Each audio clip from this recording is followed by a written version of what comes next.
Respiratory system. Respiratory system को हमने पहले भी एक्सप्लेन किया था, सांस लेने का अमल। अमल तो वही है सांस लेने का, लेकिन हमारा जो टॉपिक है मज़ीद यानी कि रिस्पायरेटरी सिस्टम के अंदर कौन कौन से मज़ीद टॉपिक आ जाते हैं। सबसे पहले जो हमारे पास था हमने डिस्कस किया नोज़ को, फिर हमारे पास था थ्रॉट गला, उसके बाद था ट्रैकिया। इनकी ट्रैकिया क्या है? ट्रैकिया एक विंड पाइप है जो कि क्या है, सी कार्टिलेज का बना हुआ है। कार्टिलेज किसे कहते हैं? यानी कि ऐसी हड्डी यानी कि जो क्या हो, बहुत ही नर्म किस्म की हो, ना तो मसल्स लाइक हो ना तो बोन लाइक हो। और फिर ये जो रिंग्स हैं ये ओपन होते हैं विंड पाइप के जरिए, और विंड पाइप के अंदर क्या होता है, म्यूकस होता है और टिनी हेयर आ जाते हैं। फिर ट्रैकिया क्या करता है? ट्रैकिया का काम क्या है? फिल्टर करता है एयर को। अब हमारे पास आ जाती है bronchi. What is bronchi? Bronchi क्या है?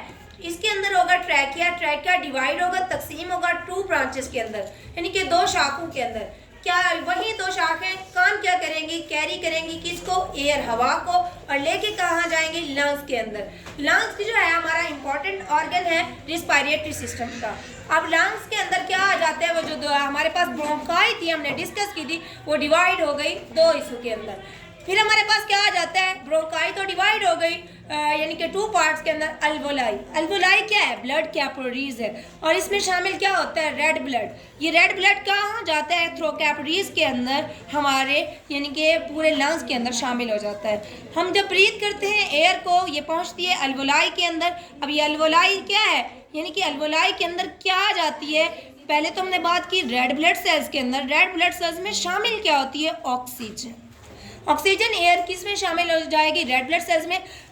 वजह भी यही है रेड ब्लड सेल्स की कि ऑक्सीजन जब शामिल होता है रेड ब्लड सेल्स के अंदर, तब ही तो रेड ब्लड सेल्स ज़्यादा सुर्ख नजर आते हैं। यानी कि जब क्या होगी, हवा पासेज होगी वाल ऑफ अल्वोलाई, अल्वोलाई की दीवारों से इनटू अ कैपिलरीज। कैपिलरीज क्या है? हमारे पास नेटवर्क ऑफ वेन्स है, यानी कि रगों का जाल है। जब ये रेड ब्लड सेल्स वहाँ से जाएंगे तो ये कैरी करेंगे किसको? ऑक्सीजन को। फिर सेल ऑफ द बॉडी के अंदर क्या होगी? हमारे वही ऑक्सीजन जो रेड ब्लड सेल्स ने कैरी की थी ऑक्सीजन को, वो यूज़ होगी किस पर? फूड के अंदर। इनके फूड फिर पैदा करेगी एनर्जी को। हमें फूड क्या प्रोवाइड करेगी? एनर्जी। फिर वो एनर्जी हम कार्बन डाइऑक्साइड उसमें शामिल हो जाएगी। वहीं कार्बन डाइऑक्साइड जो ब्लड के अंदर शामिल थी, वो ब्लड को कौन लेके जाएगा? कार्बन डाइऑक्साइड के जो मॉलिक्यूल थे, वहीं ब्लड जिसमें कार्बन डाइऑक्साइड गैस शामिल थी, दोबारा बैक ऑफ द लंग्स, यानी कि जब हम इनहेल करते हैं तो ऑक्सीजन करते हैं, जब हम यानी कि एक्सहेलिंग प्रोसेस होता है ना जो हमारा, इनके out of oxygen from the body from the lungs, जब हम यानी कि लंग्स से क्या करते हैं? कार्बन डाइऑक्साइड को खारिज करते हैं। ये हमारे पास स्केच है यानी कि ह्यूमन रिस्पायरेटरी सिस्टम का। सबसे पहले हमारे पास नोज आ जाता है, उसके बाद ये हमारे पास ट्रैकिया आ जाता है, फिर लैरिंग्स आ जाते हैं, फिर वोकल कॉर्ड्स आ जाते हैं, उसके बाद आ जाती है सांस की नाली। सांस की नाली के साथ अटैच होती है हमारे पास क्या? खुराक की नाली। अटैच तो दोनों ही है एक साथ। फिर सवाल पैदा होता है कि जब हम खुराक खाते हैं, क्या जो हमारा खाना है वो सांस की नाली में क्यों नहीं चला जाता? ये बेटा गॉड गिफ्टेड है। जब हम खाना खाते हैं तो ऊपर वाले जो हमारे पास क्या है, ढकना है, वो बंद हो जाता है सांस की नाली का, तो खुराक जो है खुराक की नाली में ही जाती है, एलिमेंट्री कैनाल में।